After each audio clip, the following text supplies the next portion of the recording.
What's going on, everybody? RJ Ochoa here from SB Nation's bloggingtheboys.com. Hope all is well wherever you are. We hope you're happy, safe, healthy, and we want to welcome you to the month of August. Dallas Cowboys football returns this month. In fact, the Cowboys play later on this week. They play on Thursday in the Pro Football Hall of Fame game. They actually have 4 games scheduled for this month. Remember, the preseason cut from 4 down to 3 games. The Cowboys obviously in the Hall of Fame game, which adds a 4th. Everybody else outside of them in the Pittsburgh Steelers playing 3.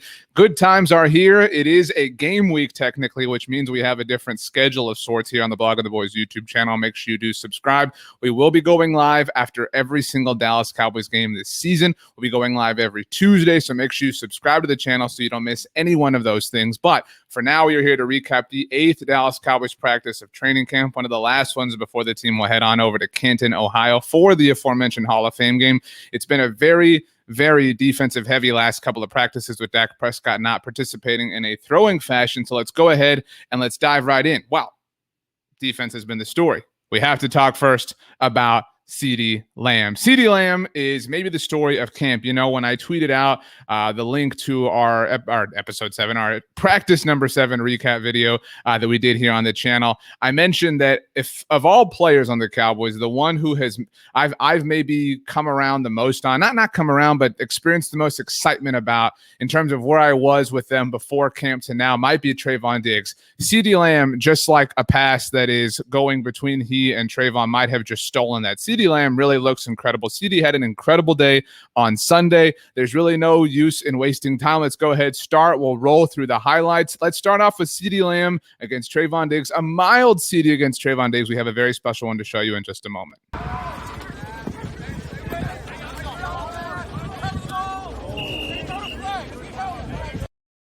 Trayvon got the better of CeeDee there. All right. Now, you know, no use freaking out. No use, being like, RJ, why you guessing all this up? Because I was expecting CeeDee to win. CeeDee wins a lot here. All right, check this out.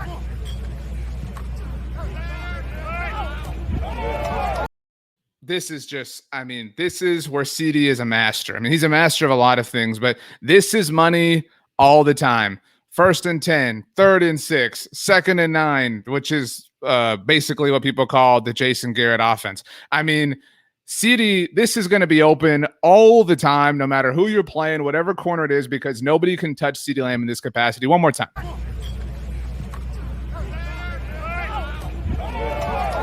It's so smooth. It's so easy. Trayvon, isn't really involved. Trayvon really doesn't have a chance in this particular moment because CeeDee Lamb is just that untouchable in this particular instance. I'm very interested to see how the Cowboys use CeeDee Lamb. We probably won't see it, obviously, throughout the preseason, but as the offense begins to kind of assimilate itself early on in the season, we obviously know he's a star of a wide receiver. He's really going to kind of grow and develop into an alpha this season, we're all believing.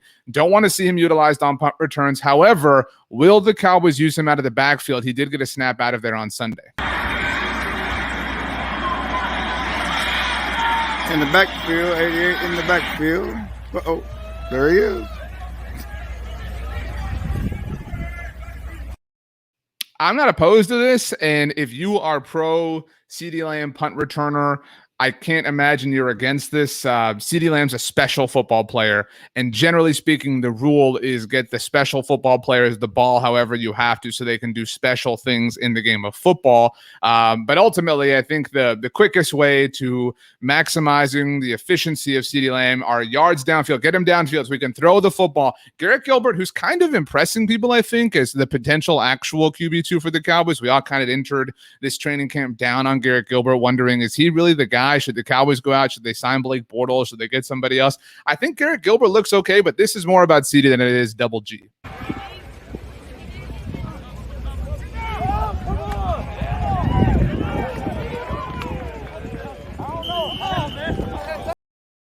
And that's going to be there. Whether it's against, I was going to say the New York Giants, although I do think the Giants secondary is really coming along. I think it might be the best one in the NFCs, but that's going to be there against the Giants, against the Washington football team, as great as their pass rush is, against the Philadelphia Eagles, certainly against, the New England Patriots, against the Tampa Bay Buccaneers, against the Carolina Panthers. This is textbook classic, just winning over the middle.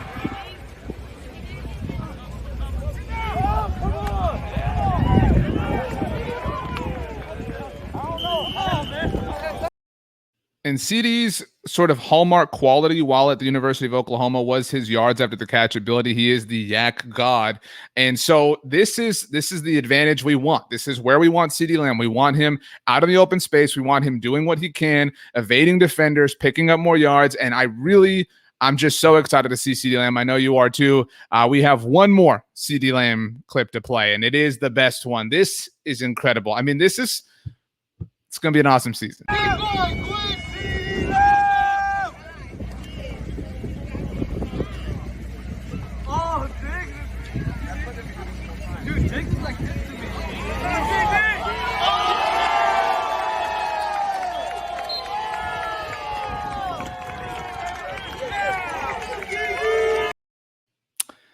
It is so much fun. It is the best thing to watch right now at training camp is CeeDee versus Trayvon Diggs. That's the best matchup to watch. I mean, it is, and I mean, it's one of those things like, who do you want to win, right? Like we're happy either way. But this, I mean, one more time.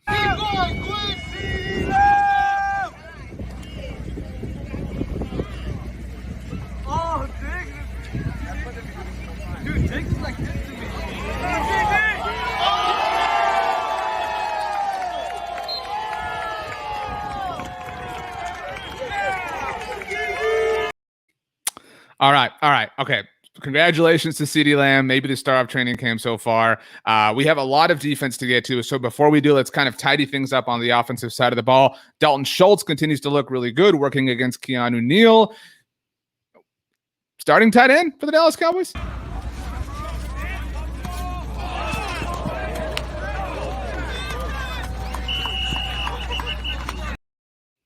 Maybe a little bit of a push-off, maybe. But still, I mean, Dalton continues to look great. Blake Jarwin has looked great at different moments. I mean, this is just a great problem to have for the Dallas Cowboys. Have two top tight ends that they're very excited about. Cowboys have a lot of interesting problems, good problems on offense. Obviously, who's going to be the starting tight end? And now we're in this moment of, okay, who's going to be the fifth wide receiver? Because we know, obviously, Amari Cooper, Michael Gallup, CeeDee Lamb, great. We know Cedric Wilson, great. That gives us four. We've been talking so much over the last couple of months about Simi Fehoko is probably going to kind of establish himself as that number 5 guy. Not a lot of Simi Fehoko out of Oxnard yet. Tell me what you think about this.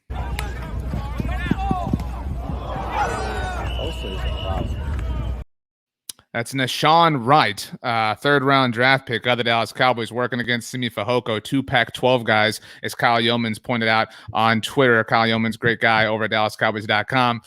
I don't feel like Simi Fehoko has really popped yet. Noah Brown has had a great camp, didn't really have a great moment on Sunday. Malik Turner has looked really great, and Reggie Davis had a nice moment on Sunday. There's a lot of competition for this kind of 5th, maybe 6th wide receiver spot.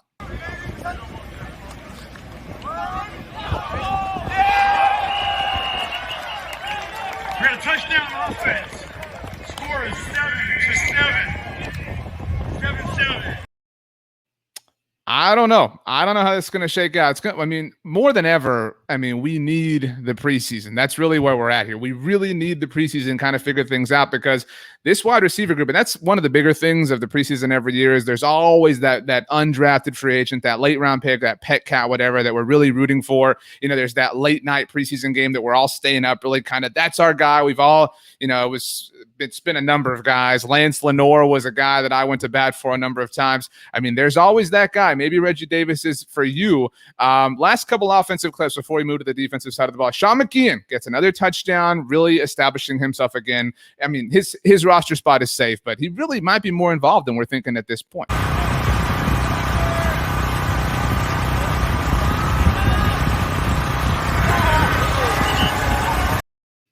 Hey, we'll take that. We'll take that all day long. Last one. Let's end offense on a good note. Ezekiel Elliott looks pretty good, right? Hey, feed him.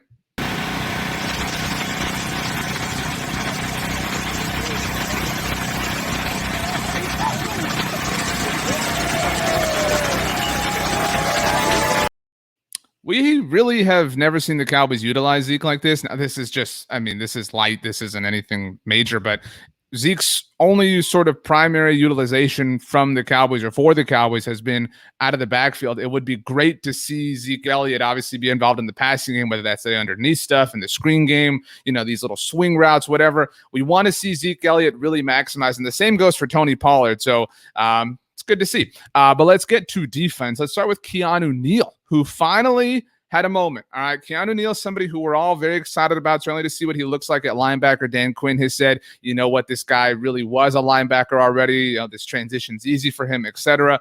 Keanu Neil had a moment on Sunday, got an interception, and this is, kind of a little bit of a lame throw, baby throw, but those are going to be there. And these are the things we talk about. The Cowboys obviously have been so bad in the turnover department, so bad last season in terms of games lost to injury. And those things, there is going to be a regression to the mean somehow, some way. And Keanu Neal's a guy that's going to take advantage of every one of those opportunities.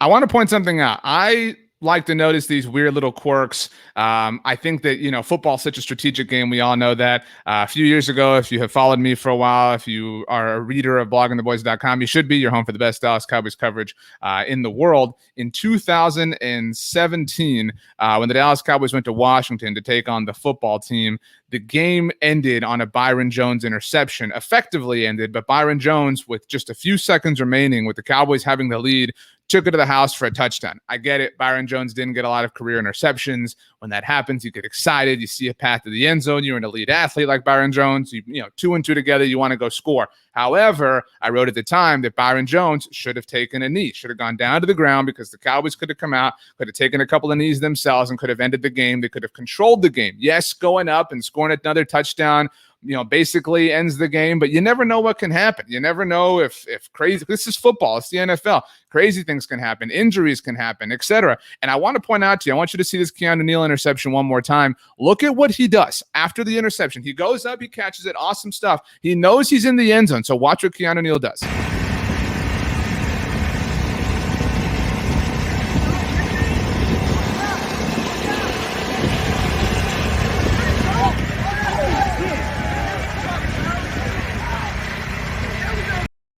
He goes down, takes the knee. Now, look, maybe you think, RJ, you're reading into this, man. You've had one too many Diet Cokes today. I haven't had enough, all right? I don't care what anybody tells you. But I'm a firm believer. I know you're all a believer in. You've got to practice this stuff. And this is really nice to see. It's these tiny little details. These things go a long way, because if you're in the middle of a game in week 8, right, you're in the middle of a fourth quarter in Minnesota or whatever. I mean, if you're in the middle of all that and you haven't practiced these things, it's hard. It's hard to kind of remember in the moment. That's why people freak out when like Todd Gurley takes a knee in the final moments of a game. That makes sense. That's not like a revolutionary idea. And so it's important to practice these things. It's great to see the Cowboys having these connections, these dots that make a lot of sense just in general. The overall philosophy and understanding of it all kind of being there. And I'm a firm believer myself in that this comes from Dan Quinn. We've talked so much about what kind of a teacher he is, how obviously this is something that's very different from Mike Nolan last year. And we say that and it sounds like a slight against Mike Nolan. It's fair to admit for him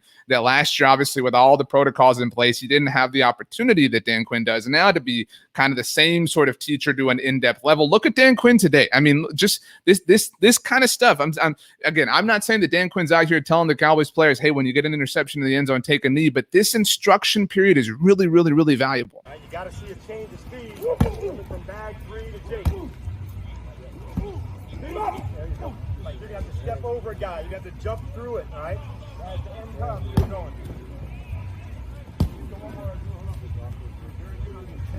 Now it's time to speed it up a little bit. Okay, now it's time to speed it up a little bit. That's good. Now let it flow. This is flowing, brother. This is flowing. Turn on the gas right now. I'm looking for the speed to change after bag 3. Go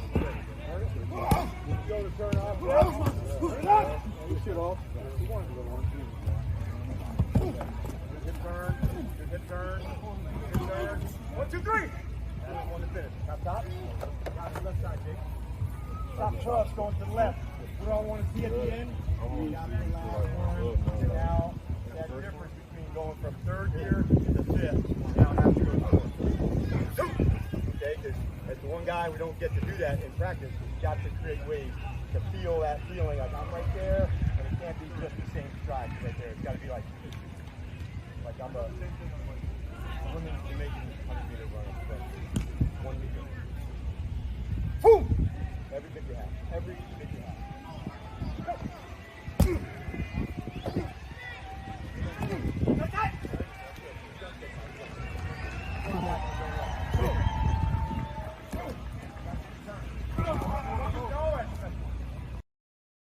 It's these little things. These little things, those little things add up. I mean, those little moments of teaching, those little moments of education. I think I speak for all of us in saying we are so thrilled that Dan Quinn is the new defensive coordinator of the Dallas Cowboys. I mean, it just feels so different. And I know people used to get so hyped and gassed up about Chris Richard. Even that was different. Chris Richard was very intense and obviously yelled a lot, and a lot of people like to see that. But there's an educational element. I mean, I keep using words like that, but there is an educational element to what Dan Quinn is doing with the Dallas Cowboys defense. We've seen him work with different phases of the defense. We've seen him work with different players. We've seen him work with Micah Parsons, with Randy Gregory. Speaking of, Micah Parsons looks pretty good.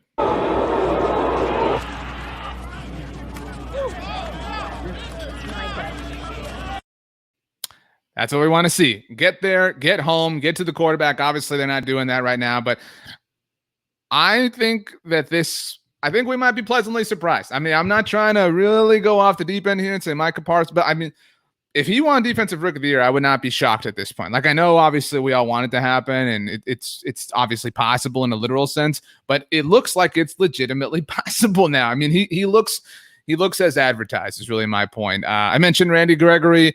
I think he's going to be a superstar this year within the context of however you want to define that. But Randy Gregory, if we see this once a week, I mean, my goodness.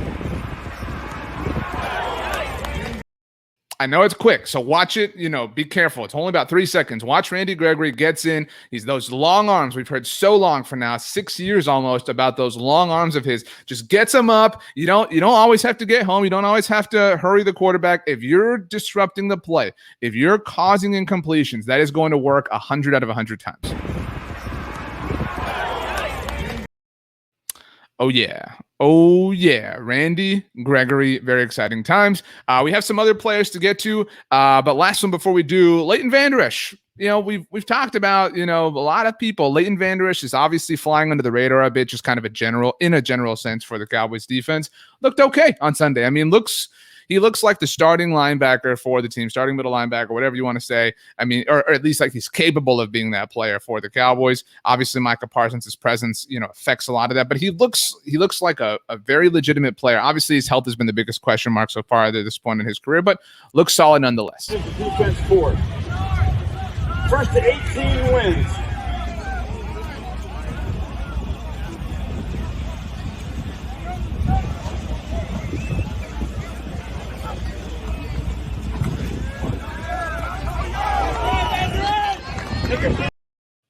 That's what we want to see. We haven't seen that Leighton in a long time, breaking passes up over the middle. I mean, that element to his game is, or the lack of it, is really the reason that Micah Parsons is on the roster. But I digress. Let's get to one of the rookies, Kelvin Joseph. Look, not a lot to work with yet, but still, hey, we're paying attention. We're monitoring Kelvin Joseph. Looks all right in a little bit of coverage area here.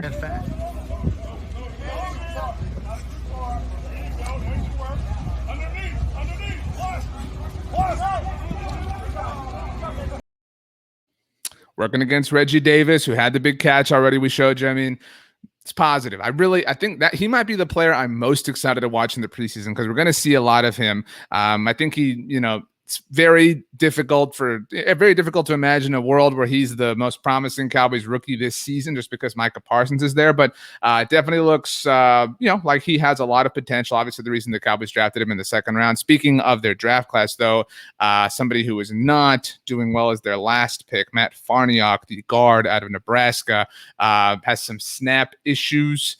It's not going to work. Not going to work in the NFL. Not for long, as they like to say. On the subject of offensive linemen, Ty Nsekhe was back for the Cowboys. Obviously, Tyron Smith has the elbow tendonitis issue, so great to see Ty Nsekhe back. The Cowboys tackle situation is definitely one that we all have a lot of interest in. But yeah, last kind of thing is we've seen some different names pop up here. I mean, we've talked about a lot of kind of household names when it comes to the Cowboys, but there are some guys that are really starting to pop, and this is an important thing here. And I'm not trying to tell you that all 53 dudes on the Cowboys roster are amazing, they're going to win the Super Bowl, whatever. But the Cowboys, we all know, have had a really great team on the surface level. Their offensive starters, their defensive starters have made sense to be great on paper. Where the Cowboys have been challenged at different times, not just last season, but over the course of the last couple of seasons, is when it's come to their depth. The Cowboys have not had depth really anywhere, and the Cowboys are starting to see their depth pieces and their depth players really start to pop and really start to show a little bit of different things. Now, the context that Dak Prescott is not throwing is necessary. It's a lot easier to pop and it's a lot easier to show off against Garrett Gilbert than it is against Dak Prescott. But nonetheless, here's Kyron Brown, new addition to the team, came in last week right before Malik Hooker. Looks okay so far himself.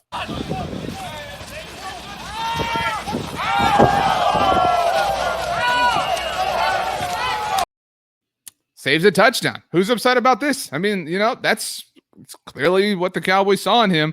Let's talk about Carlos Watkins. Carlos Watkins, one of the free agent additions. When we had one of our live streams a few months ago, we talked about players the Cowboys brought in, free agent additions that maybe would be, roster bubble guys who might not make the team. We talked about Carlos Watkins as a potential player for that. But just like Randy Gregory getting his hands up, breaking down passes, batting down passes, whatever, if you can affect what the quarterback is doing, however that is, you're going to be around for a while.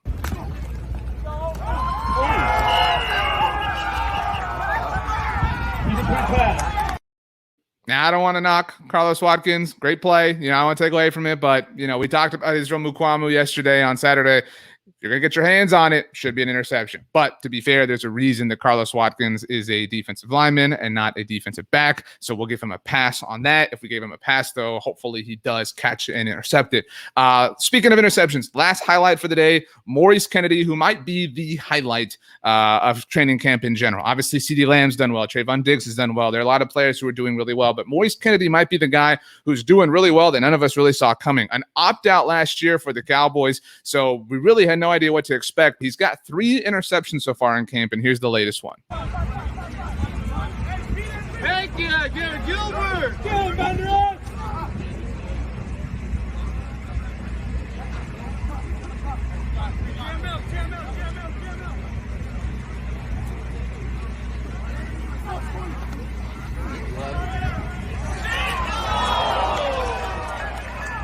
Kennedy. Little bit of a floater, little bit. I mean, I don't want to take away from this, but I want us to keep context. I want us to be excited. Don't get me wrong, but I want us, I don't want us to get too excited. We've been hurt too bad. We gotta guard our hearts. We gotta protect ourselves, people. That's what we're trying to do here. Before we leave, I thought this was really cool. And again, don't want to make too much of this either. This is the context day. It's game week. We got to have the right levels and right analysis, right points of context, that is. Dak Prescott, obviously not throwing, has done a number of interviews since the, muscle strain issue popped up in the middle of the week. But everything with Dak Prescott seems fine. All systems seem a go in order to, in terms of being not devastated, not terrified, whatever. After practice, QB1 of the Dallas Cowboys, full pads, full get up, running sprints. How do you not love this dude?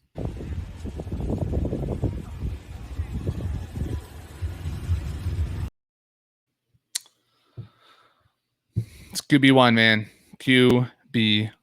It is a game week, which means we have a lot of fun in store for you here on the Blogging the Boys YouTube channel. The Cowboys are off on Monday. We will be here for a live stream on Tuesday. On Wednesday, it will be preview show time. On Thursday, the Cowboys will play their game. Afterwards, we will be live here on the Blogging the Boys YouTube channel. We'll take your questions. We'll take your comments. We'll have some fun. Maybe we'll pop some fireworks. I don't know. That would be really...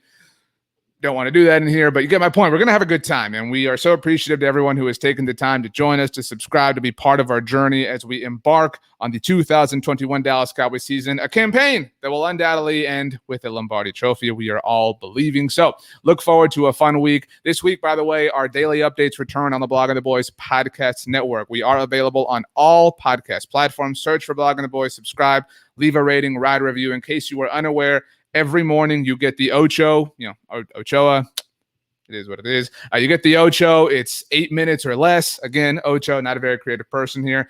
We give you all the news, updates, things you need to know in a bite-sized episode so you can head on out to your day knowing everything you have to know about your favorite team, our favorite team, the Dallas Cowboys. Later on in the day, every single day, we give you a full feature-length episode on the Blogging the Boys podcast network, updated constantly, different hosts, different people. We have a Super Bowl winner. If you didn't know that, Tony Casillas, two-time Super Bowl champion, is part of our podcast roster. You can hear him every Tuesday on the 750 with yours truly. Other than that, I mean, subscribe there, subscribe here, check out bloggingtheboys.com. My only other things to say are have a great dinner, have a great breakfast, have a great lunch, and have the best day ever. You know why? Because you deserve it. Thanks for joining us, everybody. We'll see you next time.